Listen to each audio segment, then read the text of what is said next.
இலக்கை நோக்கி டுவர்ட் த கோல். இந்த நிகழ்ச்சிக்கு உங்களை அன்புடன் வரவேற்கிறோம். Praise the Lord. ஆண்டவராகிய இயேசுவின் இனிய நாமத்தில் உங்கள் எல்லாருக்கும் அன்பின் வாழ்த்துக்கள். 130 சங்கீதம் 6 வசனம்.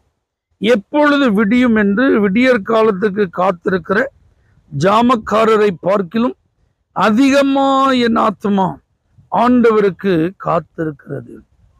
ஜாமக்காரர்களுக்கு எப்போ விடியும் அப்படின்னு ஒரு பெரிய எதிர்பார்ப்பு இருக்கிறது போல, அதை காட்டிலும் அதிகமா நான் ஆண்டவருக்காக எப்போ காத்திருப்பேன். அப்ப பாருங்க, இன்னைக்கு கர்த்தரை ஆராதிக்கிற ஒரு நல்ல நாள். அப்ப எப்போ ஆலயத்திற்கு சென்று அவருடைய சமூகத்தில் அமர்ந்திருந்து அவருடைய பிரசன்னத்தை நான் அனுபவிப்பேன், அவருடைய வார்த்தையை நான் கேட்பதற்காக முன்னமே அவருடைய பாதத்திற்கு சென்று நான் காத்திருப்பேன். இந்த மாதிரி நினைவுகள் எல்லாம் நமக்கு அதிக வாஞ்சையா இருக்கும். சர்ச்சுக்கு போகணுமோ, நேரம் ஆயிட்டோ, சீக்கிரமா போகணுமோ, கண்டிப்பா போகணுமோ, இன்னைக்கு போகலன்னா, இந்த மாதிரி எண்ணங்கள் தேவ பிள்ளைகளுக்கு இருக்கவே கூடாது. அந்த குறிப்பிட்ட ஆராதனை நேரத்திற்கு முன்பதாகவே நீங்க போய் காத்திருக்கணும். அப்படிப்பட்ட இருதயத்தை கர்த்தர் உங்களுக்கு தரணும்னு நீங்க ஜெபம் பண்ணணும்.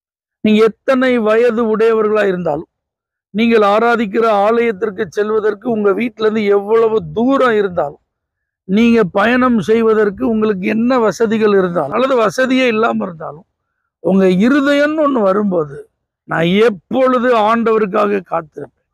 ஆலயத்துல போய் அவருடைய பிரசன்னத்திற்காக, அவருடைய அபிஷேகத்திற்காக, அவருடைய ஜீவ வார்த்தைக்காக, அவர் தரப்போகும் நன்மைகளுக்காக நான் தான் காத்திருப்பேன் அப்படின்னு இருக்கணுமே தவிர, ஆண்டவர் எனக்காக காத்திருப்பாரு நான் மெதுவா போவேன் அப்படி இருக்கவே கூடாது. ஆகவே இந்த நாட்களில் இந்த வாஞ்சையை நான் மாத்திரமல்ல, நம்முடைய குடும்பத்தில் உள்ள எல்லாருக்கும் கர்த்தர் தருவாரா. உங்க வீட்டுல குழந்தைகள் எல்லாம் இருப்பாரானால் அவங்களெல்லாம் இந்த சின்ன வயசுலயே இப்படி வாஞ்சை உள்ளவர்களா வளருங்க.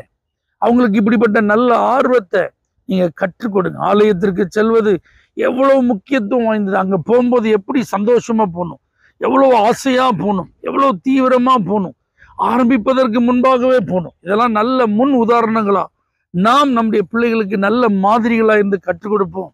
நம்முடைய காத்திருப்பு வீண் போகாது. நம்முடைய வாஞ்சையை கர்த்தர் நிறைவேற்றுவார். என்ன எதிர்பார்ப்போடு அந்த ஆலயத்துல நம்ம காத்திருக்கிறோம் என்பதை அறிந்து கர்த்தர் நம்மை ஆசீர்வதிப்பார். பரிசுத்த பிதாவே, மிகவும் அதிக வாஞ்சையோடு உங்களுடைய ஆலயத்தில் இன்றைக்கு காத்திருக்கும் ஒவ்வொருவருக்கும் உங்களுடைய ஆசீர்வாதங்களை கட்டளையிடுவீராக. இயேசுவின் நாமத்தில் பிதாவே, ஆமென். For prayer contact, Pastor J. Kumar, El Shaddai Ministries, 9500252586, Surandai.